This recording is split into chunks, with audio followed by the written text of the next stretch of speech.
Yeah, the old days, Henry. You wouldn't know what any of this is. You don't even laugh when I say that. But anyway, that's what I 40 know will what do you're for you. talking about, Paul. Remember, I'm the one with the CD player in my car. All right, I'm still working on the old Oh, that's technologies right.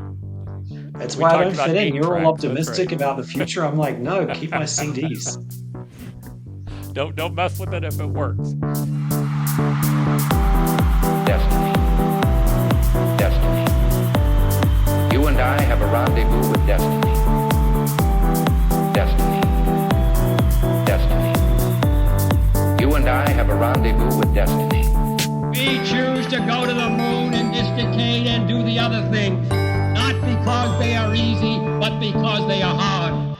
Well, I'd like to welcome all of you back to New Frontiers. Governor, thanks so much for being on with us today. Good to be back.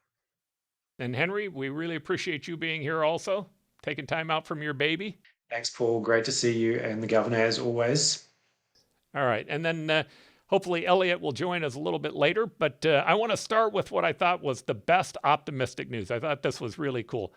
The Department of Defense, DOD, came out with an announcement today that said that it was absolutely for certain Taylor Swift is not a psyops for DOD. I thought that was important for us to be able to focus on that just for a moment. I'm relieved. What a relief. Although, if they could get some of her royalties, Paul, it could help us out with the military budget. You know, we're always complaining about the deficit on this show. Let's get a little public-private partnership between Taylor Swift, Department of Defense. Let's solve the fiscal crisis in DC. Let's get creative. Yeah, you have to admit, if she was a psyops, it would be a really smart thing, right? I mean, like she travels all over the world. She has her own jet. That's the slippery slope, Paul. It'd be a That's the great thing slippery for a slope. novel. That's how this starts. That's how this starts. You're right. Uh, okay, so here's the big issue, obviously, of the week. One that we should focus on a little bit. What I'm going to do is we're just going to kind of cruise through a whole set of current events, and then we're going to come back and talk about school vouchers that our governor played a big role in, and then we'll at the end turn to the real optimistic news. But the first big piece of information that's out this last week was that Joe Biden ended up responding to the 3 Marines that ended up being killed by one of the paramilitary organizations that's a proxy of Iran. The real controversy that seems to be surrounding it was, one, whether it was tough enough, and number 2, whether or not we should have struck Iran directly. So let's start with that question. How do you think this is affecting Joe Biden both politically, and also what do you think that we should be doing as a nation to deal with a national security issue? I guess the first thing I'd want to say is that my heart goes out to the families of these 3 service members who were lost in this strike, and there's got to be a response to what that is. My concern right now with what's going on is there's very little communication or strategy that's coming from the commander in chief. And we see what's going on in Ukraine. We see what's going on in Israel with Hamas and what's possible on the northern border. And now Iran and its proxies seem to want to escalate or act with impunity in shipping corridors and now with American lives. And to me, this is a time to make your case as to where we're going to prioritize. I think the bigger concern that I see right now is folks that have feared us or respected us in the past seem to be prodding us. And that's concerning, and even more concerning in an election year. Yeah. Let me put it this way: you go back from Bretton Woods forward. Bretton Woods, 1944. They bring all the allies over to take a look at what the world's going to be like after World War II, and they expected the U.S. to basically make puppets of them. And the U.S. said, "We are not interested. In fact, we're going to open our markets to you, and we're going to help you." Basically rebuild your countries, and then basically you're on your own after that. And by the way, we have this thing called the U.S. Navy, and we're going to use that to guarantee the seas, the safety on the seas. That lasted for a long time because people were afraid of us, quite frankly. I don't really care if we're loved. I do care if we're feared or not. And what we're seeing is the result of not being feared anymore. And we have to do something so people say we don't want to mess with the U.S. because they're going to come and get us. And as long as you are no longer feared, we're subject to the type of things that are going on now. And it's policy changes have started under Trump, but have continued under Biden, in my opinion. And until we change, until we realize that we need to have people be scared of us, the bad guys be scared of us, we're in trouble. I think, I mean, I obviously agree with what the governor said about the poor families of the people who are affected by this. And also, it's worth noting that some Arizona National Guard members were actually injured in this particular drone attack that killed the 3 U.S. service people. So that's worth noting, and our condolences have to go out to those people and their families too. That's really interesting what Iran has created in the Middle East, which is this very complex system, not only of Iranian security forces that are operating abroad, the Iranian Revolutionary Guard and their associated Quds Force and other entities, but they've also created this very decentralized system of terrorist groups, sort of other groups that are well armed, mostly by Iran, but not necessarily under their full control. So the United States is trying to respond against an attack not by Iran directly, but by one of these proxy groups that is supported by Iran. It seems that based on the US strikes that were targeting arms that Iran had given this particular group, it seems that Iran had been arming this group, but it's not clear at all that Iran can totally unproblematically tell these groups what to do and when. And so we're trying to deter, the United States is trying to deter violence by very decentralized, difficult to control actors.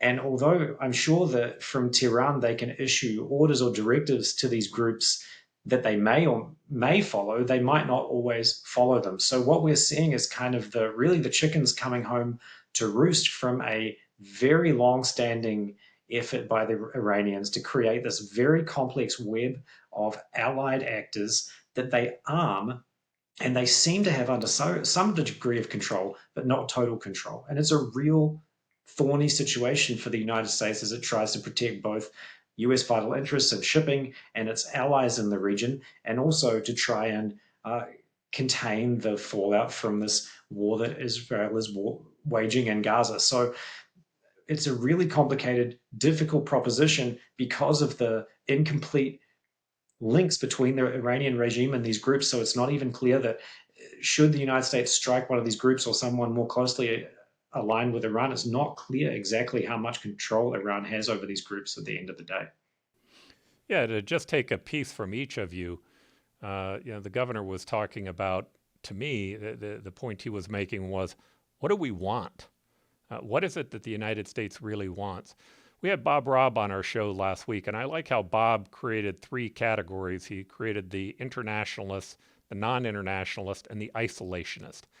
The debates that we had, the Republican debates, I thought one of the best things that came out of that was before the debates, I didn't really understand how each one of the participants played into those categories. But it was clear to me after the debates that Nikki Haley was the most internationalist, more in line with Ronald Reagan, that Ramaswamy was definitely an isolationist, and the others were kind of in between somewhere. Maybe Ron DeSantis was closer to the isolationist, but still just more of a non-internationalist, and Chris Christie was probably closer to Nikki Haley.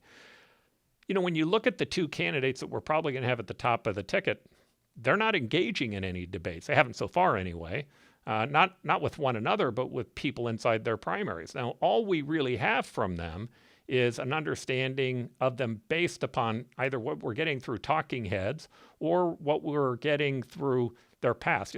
Trump has been deeply involved with the America First movement. The America First movement is an isolationist movement. It's fascinating to me that you have people like Tom Cotton and Mitch McConnell at the national level who are talking about Biden not being tough enough, which, by the way, I agree with them. I figured out I'm more of a Nikki Haley fan than I am probably anybody else in this race. I think, as Elliot said a moment ago, we should play a harder role. And sometimes the return address needs to be the people who are causing the problems, and that's Iran. But nonetheless, I don't know that we're really even going to know what the vision is by these two top candidates. Now, on one hand, they may have a debate, and I'm not sure if they had a debate that we'd still understand their vision. I don't know that these two guys could really express a vision for a variety of reasons, mostly cognitive ability. But more importantly, the way the media does these debates, they let them speak over one another. They don't really allow them to engage in a real dialogue. They don't really try to engage them in a real question-answer type of session. And there is an intersectionality between people who run for office and our public policy. There are a lot of questions in that I'd love to hear any of your views on it. Should we be having debate? Should there be greater discussion? Should we be going deeper into this? Or does this just end up being something that happens on a haphazard basis? And I'll start with you, Professor. I follow some of these debates relatively closely. If you read publications like Foreign Affairs or Foreign Policy Magazine, all these publications, you can follow in real time how different people from different factions of both parties, including people inside, outside the administration, think about all these issues. They have grand plans, but they're often overtaken by events, right? If you go back a couple of years, Jake Sullivan, Biden's national security advisor, laid out a grand plan for the New World Order under Biden's leadership, and it was mostly about the pivot to Asia. And it's been completely overcome by events, right? First the invasion of Ukraine, and now the Israel-Hamas war. So I think it's difficult for people to make plans, especially politicians who are responding to changing shifts in public opinion. And I'm also a little bit dubious. I'd be interested to hear the governor's thoughts about this, about what sort of a priority foreign policy usually or inevitably takes in the electorate, right? Is perhaps this lack of a clear debate a reflection of the fact that most Americans really care about things like gas prices, food prices, that sort of thing? And at the moment, it seems immigration seems to be at the top of the list. And they're maybe just not that interested in arcane debates about the New World Order and all these sorts of things. Well, I think right now, Henry, this is the most serious geopolitical time of our lifetime with the least serious politics. And I think we could go back in history and talk about wars and how presidents make the case for war. But I'm searching my memory. Have we had a sitting president who's contemplating war in a re-election year? You know, if I think back, was it Desert Storm when we kicked Saddam out of Kuwait? HW really went out of his way to make the case as to why that was important, and he built a whole international coalition as to why we were going to do that. And he removed him from Kuwait, and there was no mission creep.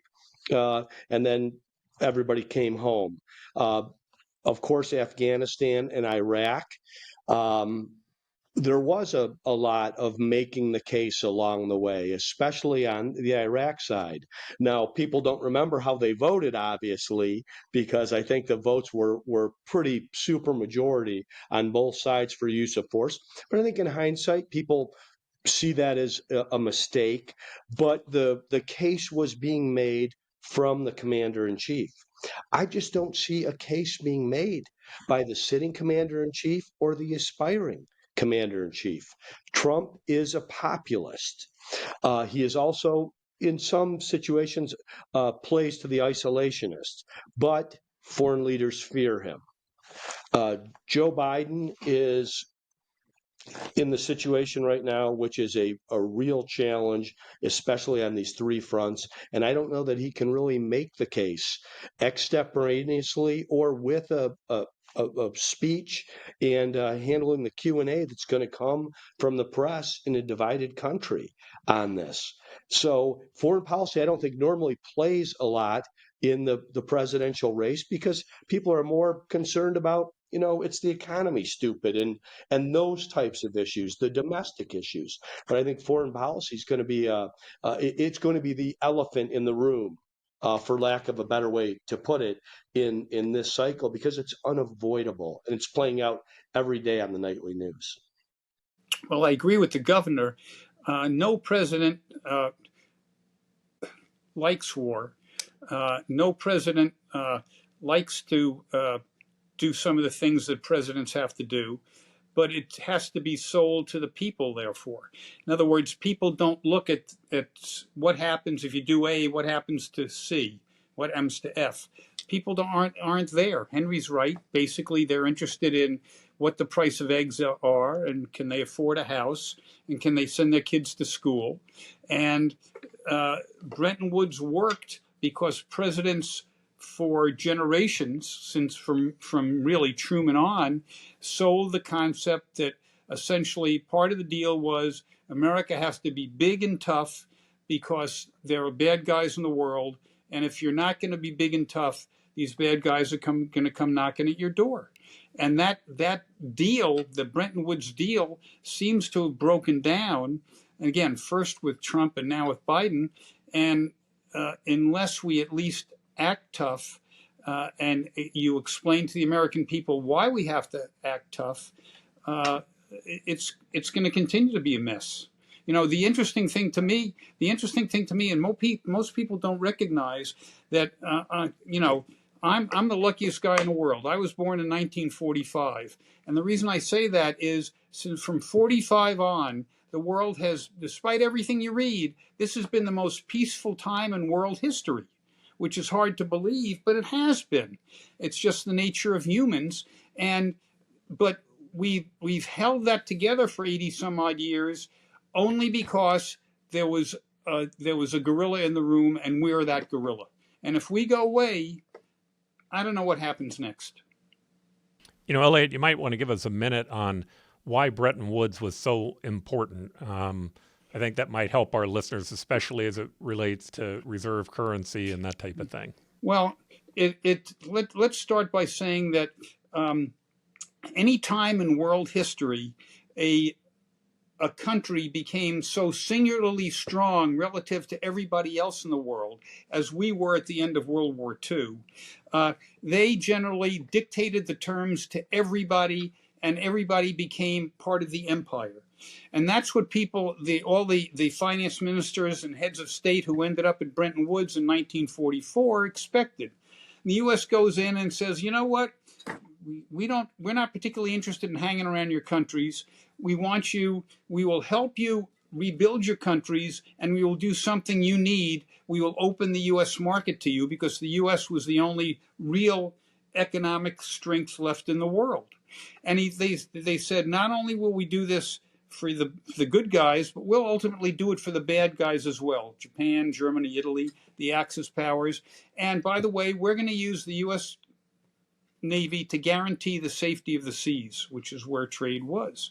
And the reason that was important is it allowed the Western world to grow and flourish. And not only the Western world, but the Japanese miracle, what's happened in Singapore, what's happened in Korea. It's all because the U.S. was there backing it up. And it also, at the end of World War II, and even now with everything that's going on with the national debt and with all the problems we have in the world, there is no replacement for the dollar at the moment. It's going to be a problem at some point, but I can't tell you if that point is 30 days or 30 years down the road. I'm not sure anybody can. But they allowed the dollar to be used as the world currency, and they were able to, by doing that, to finance the rest of the world until it got back on its feet. And 80% of all international transactions are still done in dollars, and that's likely to be the case for quite some time. But it was all predicated on the U.S. guaranteeing everybody else's safety, or people getting into NATO and CETO and other organizations where they help themselves. That seems to be breaking up, and I'm hoping that a big void isn't left by that. And I hate to sound like a militarist, but if you read American history from World War II on, that was always America's job, to keep everybody safe. And we've basically done that. And a lot of Americans have died attempting to do that, more so than I think was necessary. I basically made the world safe democracy in Vietnam. And so I have anybody who was basically a teenager in his 20s, or in his 20s at that point during Vietnam, basically went from absolute trust of the government to absolute distrust of the government. And I'm trying to get over that 50 years later. But the bottom line is we have a responsibility that no one else can fill in the world. And that's what bothers me. All right. So one of the things that seems to be happening is the partisan divides and how Congress organizes itself has become so difficult to be able to manage because literally 3 or 4 or 5 people can end up holding up legislation. The Wall Street Journal today did a small piece on the immigration bill, and they gave it, it looked to me like they gave it a big thumbs up. I listened to Kirsten Sinema, who did a defense of the immigration bill. Obviously, it's connected to funding for Ukraine and funding for Israel as well. What seemed to stand out to me that I found to be fascinating, first, she did a great job. One of the questions she was asked, I might mischaracterize this, but they asked her if she had read the bill. And she said, I didn't read the bill. I wrote the bill. I can tell you everything that's in it. I can recite it verse for verse. She did an exceptional job of knowing the details. One of the things that's interesting to me is there was also another article today where they talked about some Republicans in Arizona are starting to take a look at Kirsten Sinema. I found that to be fascinating. And I guess what I'm really interested in, I don't know that Kirsten can win as an independent. I hope she can. But even if she can't, it seems to me like we're starting to see pathways, multiple pathways at the presidential level, with Kirsten at the Senate level. We're starting to see these pathways where people who are able to start crossing back and forth between the parties are able to exist. I know, Henry, you had some interest in that. I'd love to hear your comments. First thing I'd say is that it's really interesting that it could be that one of these third-party candidates essentially ends up deciding the presidential election, even if it's only by taking a few thousand votes away from one candidate or the other in a critical state like Arizona or Georgia. And as far as I understand it, I think it's Robert F. Kennedy Jr. is the name. RFK, right? That a lot of people are talking about. Apparently, he's trying to get on the ballot in Michigan, Georgia, and Arizona, which to me seems like kind of the real center of the presidential election. So that's one thing that could be really interesting in 24 is that a third-party candidate could end up deciding the election, even if they don't win, right, or don't even come close to winning. But the other question is the future of Kirsten Sinema in the state and whether she can win as an independent by gaining votes from Republicans. And I'd be interested to hear what the governor has to say about this, because one thing that happened over the last week or two is that there was this little scandal where Kari Lake secretly recorded the head of the state Republican Party and then used this recording to kind of undermine him. And she was actually booed after this at a big Republican Party meeting. Now, some people are interpreting this as kind of the first cracks in the Trump bloc within the state, right? That if even the grassroots Trump adherents at the county or the state meeting are booing Kari Lake, then maybe enough of them might be willing to change their allegiance to Kirsten Sinema. Now, I don't know enough about these people in the local GOP party politics to say, but we have someone here who could maybe shed more light on it than almost anyone in the country. Governor Ducey, how do you see this developing? And do you think that enough people could really leave the Republican voting bloc and move over to Sinema to allow an independent to win? Well, I don't know. I don't know. And I think anybody that tells you that they don't know, anybody that tells you that they know, let me tell you, they don't. It's all speculation. I got out of the speculation business in 2016, but I do see some platelets definitely shifting. I mean, the Republicans are doing much better with the working class and the middle class and people that used to be employed or want to be employed. I think that the trope, but there's some truth to it, on the left is it's become a coastal, academic, elitist type party. So I'm a fan of the two-party system, and the reason I am, although I think our politics are broken, I think that it puts you in a position where you have to try to win a majority. You have to play addition and when you're very good at it, multiplication. I do think what you're describing here in Arizona could have been the first domino to fall in people having a real lack of trust in who they may have wanted as the nominee. I just think it's way too early to tell. The other thing, Kirsten Sinema has done some very good work in the United States Senate, and I've said publicly she's tougher than I thought. But the fact of the matter is, there is not an independent elected nationally in this country. Bernie Sanders and Angus King are not independents. Chuck Schumer clears the field for them. So there's no Democrat running against them. Here you have Ruben Gallego. This is a Hispanic, Harvard educated, and a Marine. He's a sitting congressman, and Nancy Pelosi and Chuck Schumer are supporting him. So I think Kirsten has an uphill climb. I also think some of the other breaking news, Paul, I mean, $200,000 on private planes, some of where she spent some of her campaign funds, that doesn't strike me as somebody who's going to run for reelection. I think she has to have those signatures by April of this year and substantially more signatures as an independent. And I don't think she's filed for reelection yet. So I think there's all kinds of smoke signals out there that she may not be running for reelection, but she does seem to be damn serious about this. She calls it an immigration bill. I think therein lies the problem. This is a border security bill, first and foremost. And we can talk about that later in the segment, but I wanted to answer the question around Kirsten Sinema and some of the things that have happened to our state party. Well, I basically just you guess my politics. I was a registered libertarian for years. Then I became an independent, and I've been probably an independent for the last 20, 30 years. I try to vote for the best person, regardless of party. And the best person is, I'm looking at his picture, but he chooses not to run. So there's nothing you can do about that. So that leaves, who's left? Well, Sinema is the only one who will not vote the party line. She votes her conscience. Most of the time her conscience is Democratic. That's fine with me because she stands up for things that she believes in. And therefore, I think I can trust her to not go crazy.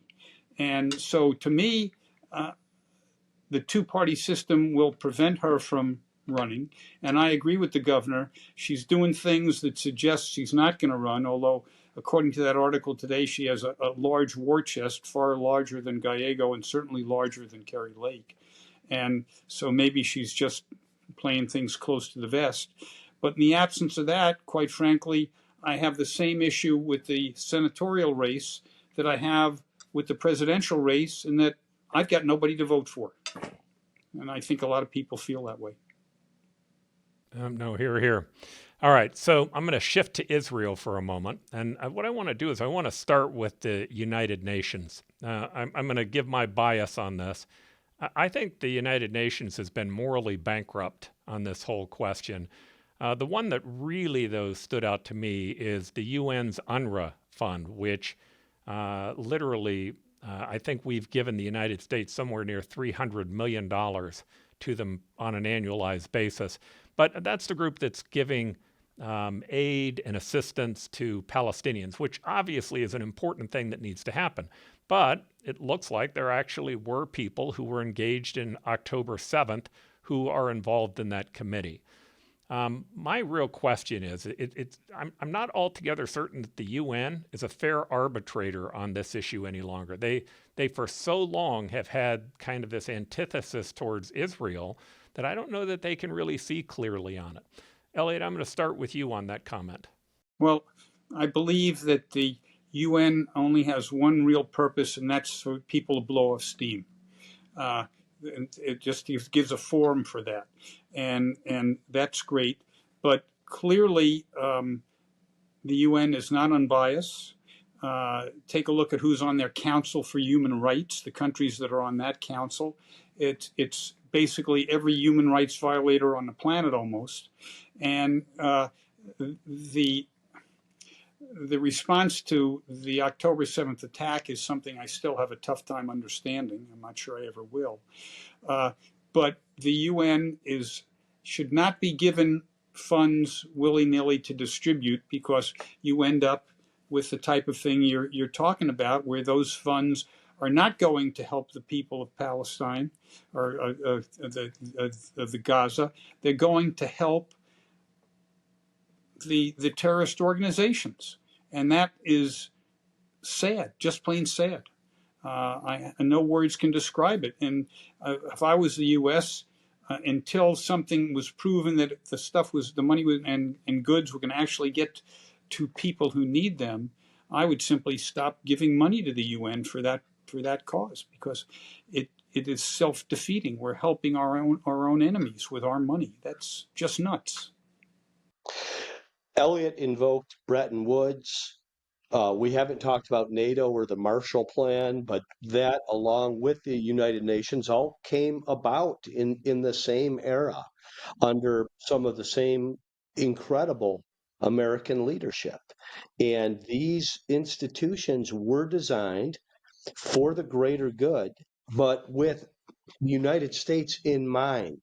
And we took an outsized role in their design. And I think you can point to all kinds of good things that have happened with reserve currency, the rebuilding of Western Europe and Japan. Germany and Japan are two of our closest allies through this. But something is dramatically wrong on the east side of New York City.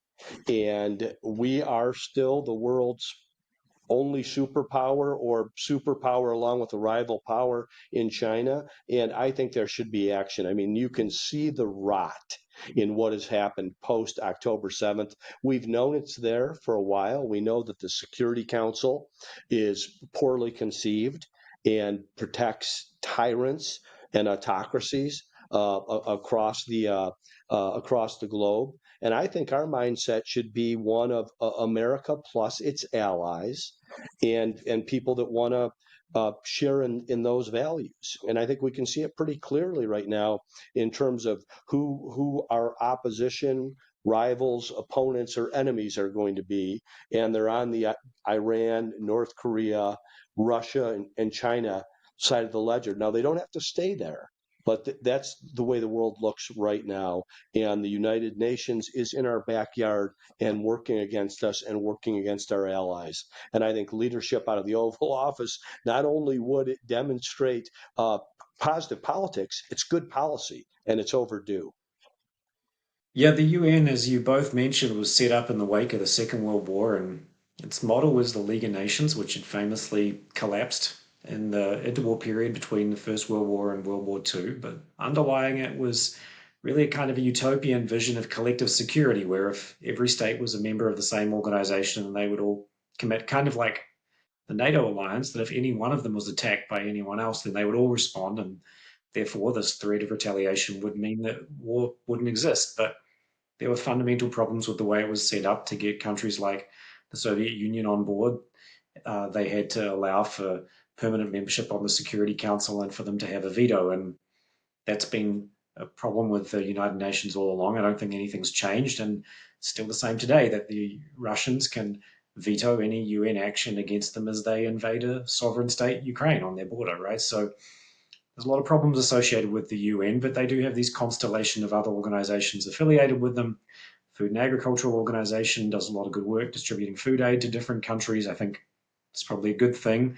And sort of caring for refugees in the way that this organization does in Gaza, and the UN High Commissioner for Refugees does around the world, I think is probably the sort of thing that we'd like to see the UN doing. And so it's really even then much more disappointing to see that these sorts of entities are becoming politicized, and that there are people in there that are willing to support or even actively, I believe, some of these employees actually even actively participated in some of the terrorist attacks on October 6th, 7th. So I share everyone's skepticism about the UN. I took courses on international organizations and things when I was in grad school, and I chose not to study them because I kind of didn't see the real immediate interest, because I just, as I described, I found them ineffectual and frustrating so many times. But I'd like to think that there are some things the UN can do, and that this organization that exists down there in Gaza, they need to clean house and make sure that these people are fired that have engaged in this sort of behavior, and hopefully some sort of oversight could be established that the UN can help people in places like Gaza without running into these sorts of problems. Now, whether that's possible is another whole nother set of questions, but it's a really sad and depressing kind of state of affairs for sure. All right, so here's the last question for the day on Israel. And what I'm looking for really is kind of your general feeling about what's happening. It seems to me that we're applying an unfair standard to Israel. It's important for us to try to separate the difference between a jihadist and a Muslim. There are 2 billion Muslims in the world, and most of them do not buy into the radical ideals of what a jihadist buys into. But we've dealt with jihadists in the past. We dealt with Al-Qaeda, with ISIS, and clearly Hamas follows that same line of thinking. When you listen to people talking about Israel, they'll talk about the war's not being fought in a proportional way. They talk about Israel being a colonizer. And then they also talk about how the people of the people of Gaza have been oppressed. Well, on the first issue, proportionality, I don't know how you create proportionality in this. I mean, how many murders or how many people who ended up being murdered or raped do you trade in for people who end up being bombed? And is a rape victim count 1 for 1 or only 2 for 1 or a half for 1? I don't know how you get to proportionality. It's war. And in my experience in war, it's never a good thing. That doesn't mean it doesn't need to be fought sometimes, but to fight it on a proportional basis, I don't even know how you morally keep count. In terms of being a colonizer, if Israel's a colonizer, every country in the world is a colonizer. I mean, in fact, Muhammad would have been a colonizer. Saladin, later on, who came about, who's a great general of the Muslim people, he would have been a colonizer. There's always an indigenous people in almost every country. And what's interesting about this one is, I don't know how you could argue that Jews aren't indigenous, that they're not part of the indigenous group as well.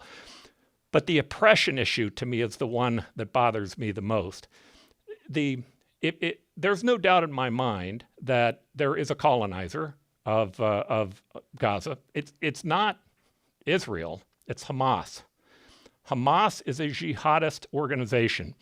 And what drives them, it's not about getting land. It's not about being able to free Gaza. What they're looking for is not a 2-state solution. They're looking for a 1-state solution. Their state. That's what they want. And if the idea is the reason that they've come to this is because they're oppressed, well, let's look at Osama bin Laden, who was also a jihadist. Was he oppressed? In my opinion, Osama bin Laden came from one of the wealthiest families anywhere in the world. I don't know that oppression is the right word. I think that, again, the standard that we're applying to Israel is one that we can't live with. But I'd love everybody's opinion on this. Governor, I'll start with you. I thought you said it very well, Paul. You and I are in agreement here. I think that Bill Maher's done some excellent monologues on this on his real-time show, drawing some clarity and also exposing the false narratives around colonization or this victim oppressor. And I think people that talk proportionality have watched too many episodes of The West Wing. This is a real conflict. This is the most severe thing that have happened to the Jewish people since the Holocaust. And the question they're asking is not proportionality. It's peace and security in their own nation. And I think we should be there side by side and be supportive. That doesn't mean we don't have some tough conversations with them along the way, but it really is shocking to me to see the drumbeat internationally out of the United Nations and even with much of the mainstream media. And while I think that President Biden has by and large handled this conflict rather well, I think we shouldn't forget that the day after, on October 8th or 9th, Anthony Blinken had to delete a tweet that called for a ceasefire. And to me, that's a real view into where they are from an instinct perspective. And that really concerns me. When you talk about proportionality or these sorts of notions, I always just think about Clausewitz's famous quote that war is the continuation of politics by other means. And I believe that this war is going to continue until the political backing for it in Israel or potentially in the United States, although I'm not sure how much leverage the United States even have, until that political backing is gone. And so a lot of people are wondering whether there's going to be early elections in Israel that could lead to the end of this conflict. Other people are wondering whether Biden might reduce American support for Israel or try and place more restrictions on Israeli activity in Gaza in order to win an election in the United States. You see where I'm getting at here? I think that this is a political battle here, and Israel is going to continue this war as long as they can continue to do so politically and as long as it's seen as advantageous to do so politically. And the thing that I would note along those lines is that Israel is continuing to prosecute this war, which maybe would not have been taken for granted even a few weeks ago. And so Israel is continuing this war. They have now moved in force into the tunnels underneath Gaza, which I think a lot of people thought might be too dangerous to do or be too costly. And they seem to be doing that with some success. And they seem to even be moving into the last urban areas in the south of Gaza on the border to Egypt. And I think that if the status quo persists and that Israel is able to continue this campaign all the way to the southern border of Gaza and into the tunnels, then a new political reality will emerge almost by default, which is what happens in Gaza after the conflict. And then a whole different political calculation begins to play itself out. But I agree with you that Israel seems to have lost the PR war around this conflict, but they haven't lost it to the extent that they can't keep waging the war, right? And you've got a democracy in Israel and a democracy in the United States that are critical to that, and they both have held together. And so I personally am somewhat surprised at that. That didn't seem that likely a few weeks ago with some of the backlash in the early days of the campaign. Yeah, two things. One, you can't set up two states when one of the states wants you dead. Okay, wants you eradicated. Israel's there fair and square. Basically, if you go back 5,000 years, it was Judea. Geez, what a coincidence. Two, the UN set up Israel, not the existing borders, but the existing borders. Who knows what would have happened if they weren't attacked by five of their neighbors in 1948, and they ended up winning that war. And I think that Israel should give that land back to the Arabs as soon as we give Texas back to Mexico. That seems like proportionality to me. It's nonsense. It's never going to happen. And in world history, most borders are set by wars. That's kind of the way it is. The U.S. is different. Well, even our southern border was set by wars. So the other thing that bothers me is not only can you not have a two-state solution when one of the states wants to kill when the Arabs want to kill Israel. That's if they want to act neighborly, quote unquote, you might get somewhere, but unlikely. But what happened when they had a state? What happened when they had their own government? It lasted 2 years before Hamas took it over. And by the way, they've got miles and miles of beaches. Where are the resorts? Where are the things that you do to build an economy? Where's the Chamber of Commerce? Doesn't exist. They have no interest in a peaceful solution. And until they do, all hope is this is going to replay over the years. Now, maybe it's a question of whether it replays in 5 years or 20 years, but it's going to replay until they decide, as Golda Meir put it, they love their children more than they hate Israel. And I don't see that happening in the near future. I have friends who are Israeli. My son-in-law is Israeli, and he is more optimistic than I am. And I know this is an optimistic program, and I'd like to think that you could sit down and come to a solution and come to an accommodation. But it won't happen when one party wants to kill the other party, which is what we have now. So let's turn to the optimistic corner. This is an area where we try to talk about the good things that are going on, because sometimes world politics, local politics can feel a little bit negative, and we get lost in recognizing maybe how good things actually are. In that light, I think it's important to point out that I really do believe that the United States is a cause for good. In fact, I believe Israel is a cause for good. Regardless of how you see Israel, though, one thing that you cannot deny is that is an inventive state.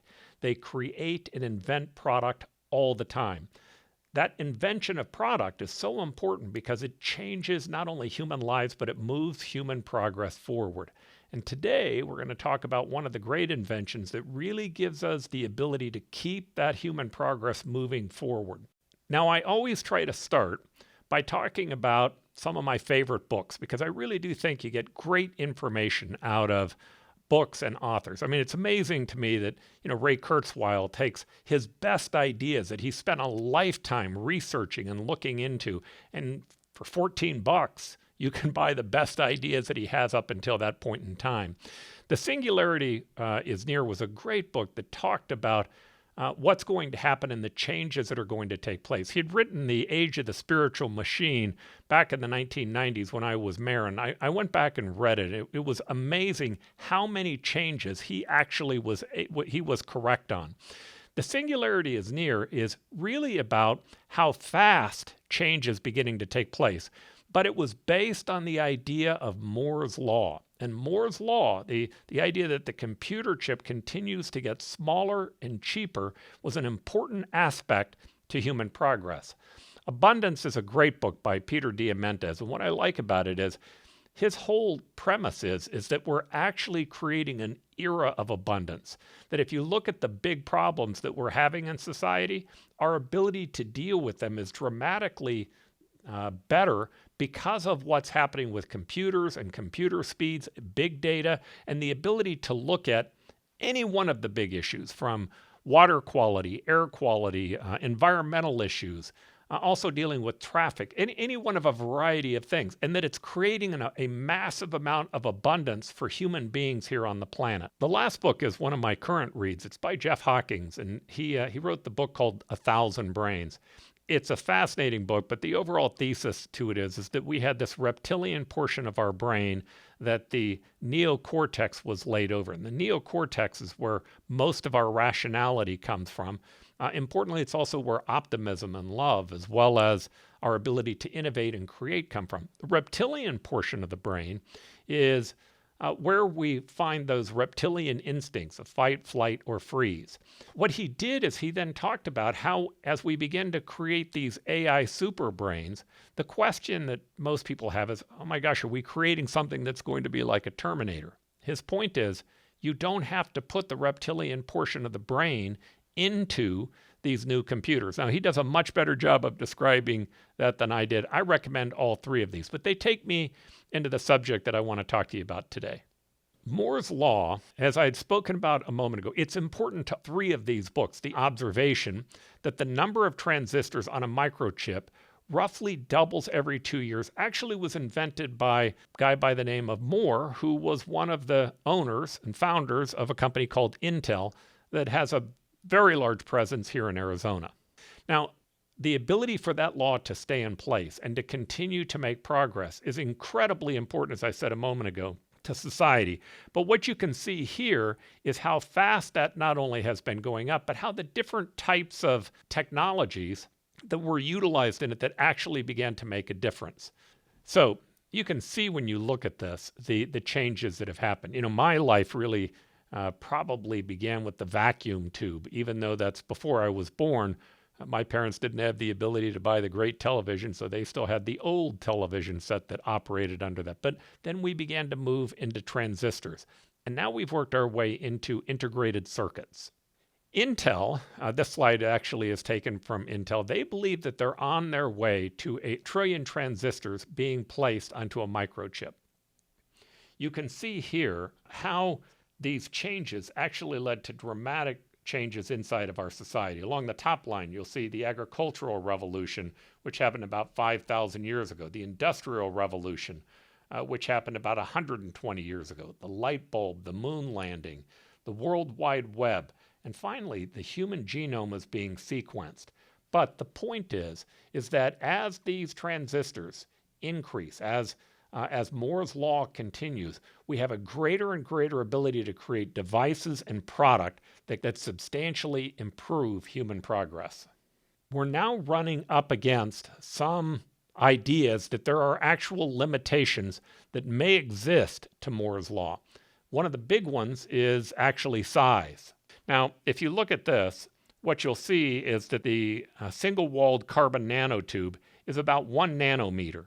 A strand of hair is about 100,000 times bigger than that, and a house is 100,000 times bigger than a hair. Now, why is that important?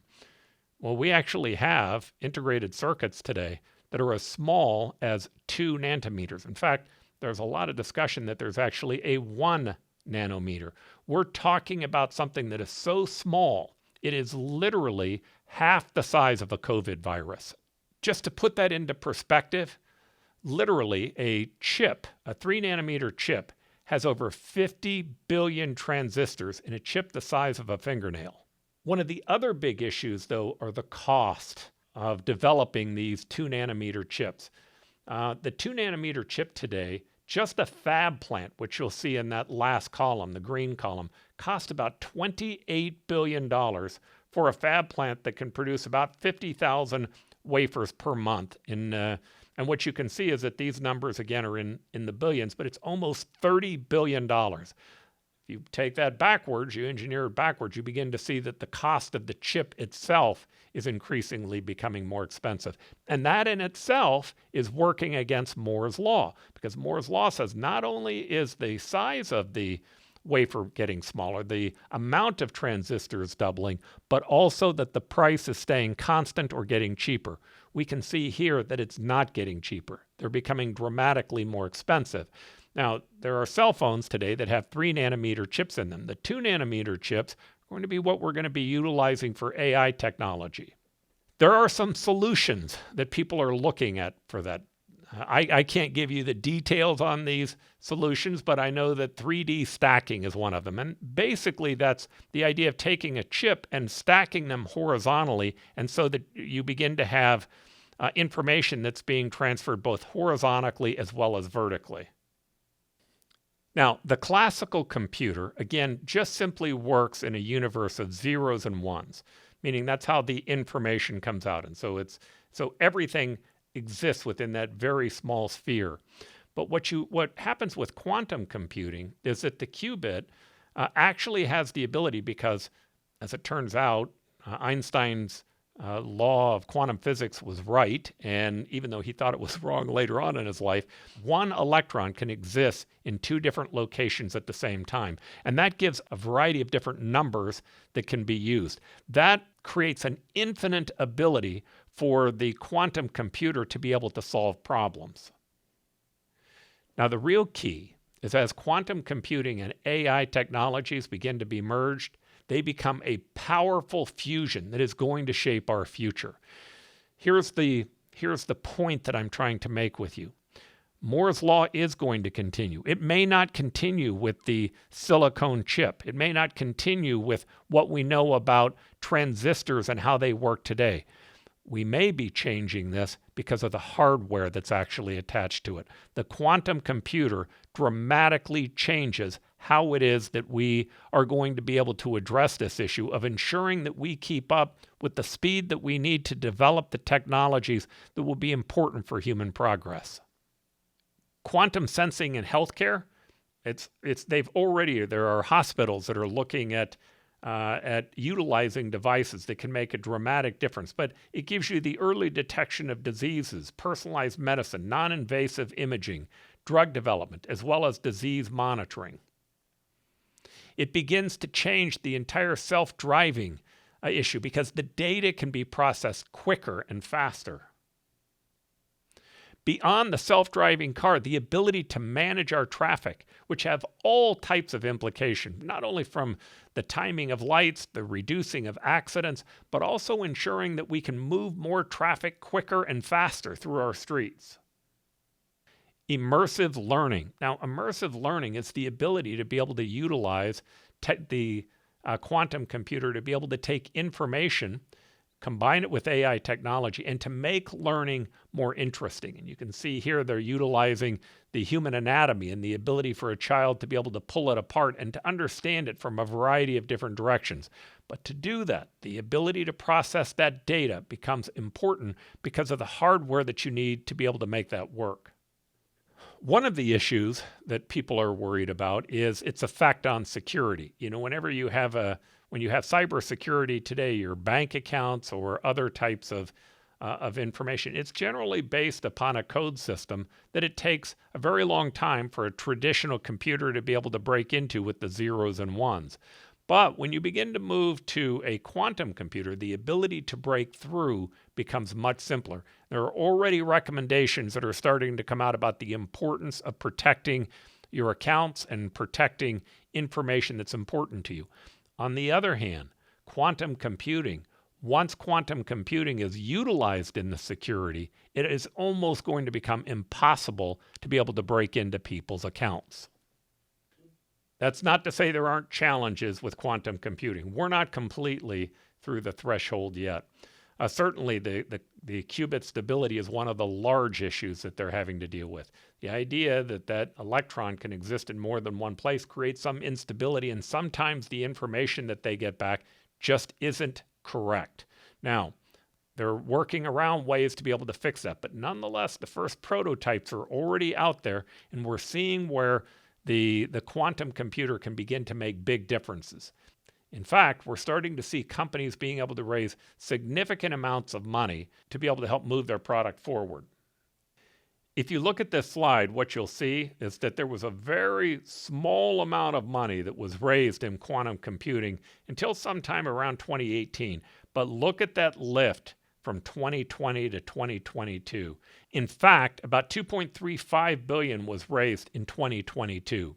Those economic opportunities are going to be there for people to invest early in those types of companies. But what's important here is that in our free market system, where people can own what it is that they create, people begin to find a way to fill a market need. And when a new invention comes into play, money starts to race towards those inventions because they know that they're going to make a huge, massive difference, not only in society, but also financially in the returns of the company.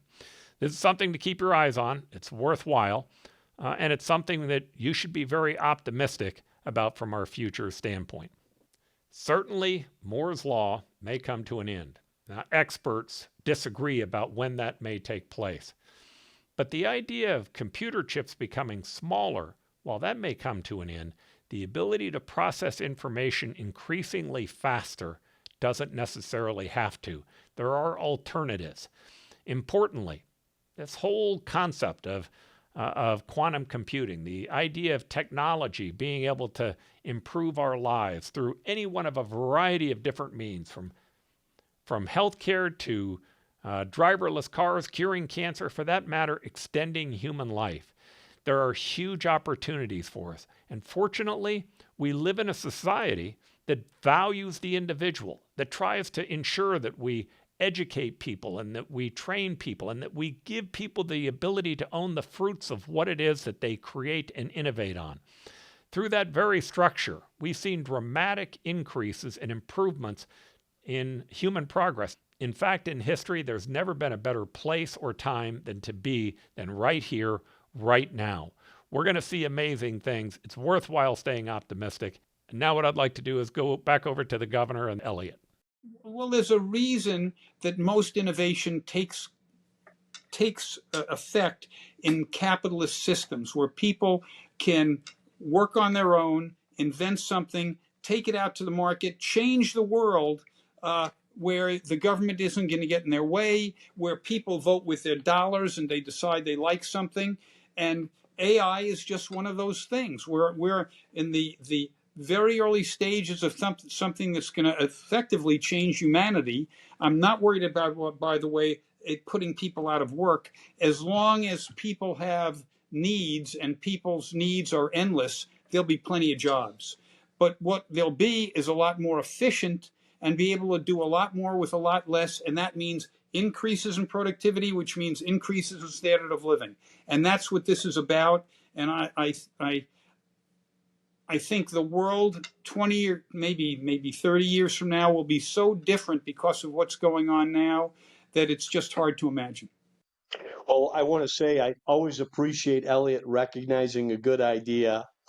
And I do think what you're saying, Paul, it's part of the reason that I stood up this new organization, Citizens for Free Enterprise. We've always had some hostility and conflict of other systems that promise more equality or fairness, like communism or socialism, but we haven't seen that ever come to fruition. And sometimes I think we take for granted what we have in our own free market capitalist system and economic framework. It's changed the world. It's lifted more people out of poverty. It's allowed such innovations, whether it's the internal combustion engine or air travel, the computer, the internet, the cloud, and what's next is this AI, and the future's uncertain, but change is the one constant. And you can count on that if we're not leading on this, people that want to do harm or do not have America's best interest will be leading on this. Every time we've gone through some or one of these major disruptions, it has resulted in a higher quality of life, a higher standard of living, and more conveniences. And that's what I think is in our future if we'll embrace this, not allow the government to overregulate it or stifle it, and then make sure that the best and brightest among us are bringing the solutions, the goods and the services that are possible. And I agree with Elliot as well. And it was actually Barack Obama's economic advisor who made a great case of this at the National Governors Association. Every time people think all the jobs are going away, and this has been going on since 1900, it's only resulted in more jobs. And I think we'll see that as well here. It will require some change, some upskilling, some support, and a stronger social safety net. But I think the future can be brighter if we make that future. Again, I'd like to thank all of our guests on the New Frontiers. I'd like to thank you for being here, Governor, Elliot, also Professor Thompson. And last, what I'd like to say is if you like the work that we're doing, press that subscribe button. It definitely helps us keep our task moving forward. It helps us continue to put out good product. And we also appreciate you being a part of it. Leave any comments that you would like. Certainly, if you have information that you'd like to share with it, we read those comments. But again, thanks for being with us. Godspeed and stay optimistic. And we stand today on the edge of a new frontier, the frontier of unknown opportunities and perils. It holds out the promise of more sacrifice instead of more security. The new frontier is here. You and I have a rendezvous with destiny. We'll preserve for our children this, the last best hope of man on earth, or we'll sentence them to take the last step into 1,000 years of darkness.